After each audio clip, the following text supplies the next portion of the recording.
Assalamualaikum warahmatullahi wabarakatuh. Nama saya Levina Yuges, NIM 04194831 dari kelas B KP2. Di sini saya akan menjelaskan tentang penyakit diabetes mellitus. Langsung saja ke definisinya. Diabetes mellitus atau DM adalah keadaan di mana tubuh tidak dapat menghasilkan insulin sebagaimana mestinya. Insulin sendiri adalah hormon yang membawa glukosa darah ke dalam sel-sel dan menyimpannya sebagai glikogen. Karena insulin mengalami gangguan berkurangnya hormon insulin dan mengalami penurunan efek insulin, maka kadar glukosa darah tidak dapat terdeteksi sehingga mengalami penumpukan glikogen di dalam darah yang disebut sebagai hiperglikemia atau kenaikan kadar glukosa serum yang menimbulkan gangguan metabolik. Selanjutnya adalah efek. Yang pertama yaitu kadar glukosa darah yang tinggi dapat mengganggu sirkulasi dan dapat merusak syaraf, berakibat nyeri pada tungkai, kebutaan, gagal ginjal, dan kematian. Yang kedua, meningkatnya resiko timbulnya aterosklerosis atau penyempitan pembuluh darah. Diabetes mellitus dibagi menjadi 3 jenis, yaitu yang pertama, tipe 1 atau DMT1 atau IDDM, yaitu insulin dependent diabetes mellitus.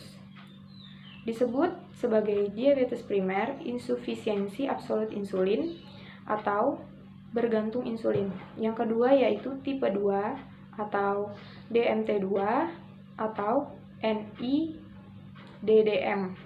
yaitu non-insulin dependent diabetes mellitus.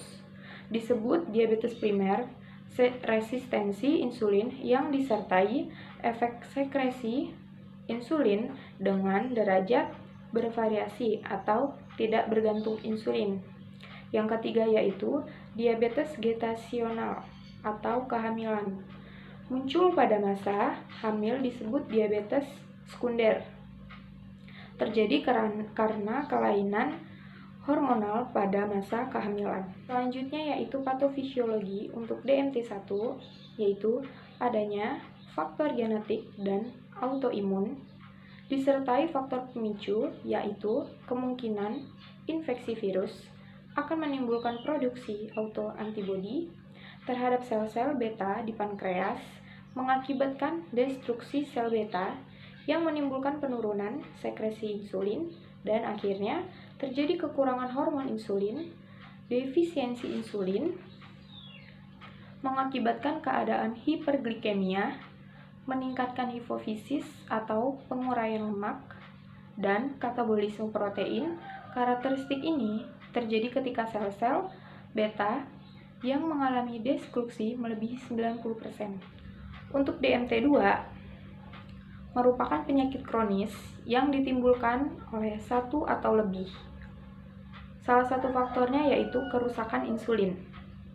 Faktor genetik merupakan hal yang signifikan. Danawitan diabetes dipercepat oleh obesitas serta gaya hidup sedentary atau sering duduk. Selanjutnya adalah tahapan perjalanan diabetes mellitus. Yang pertama adalah kepekaan genetik atau predisposisi genetik. Yang kedua adalah peristiwa lingkungan atau virus mengawali proses pada individu yang peka.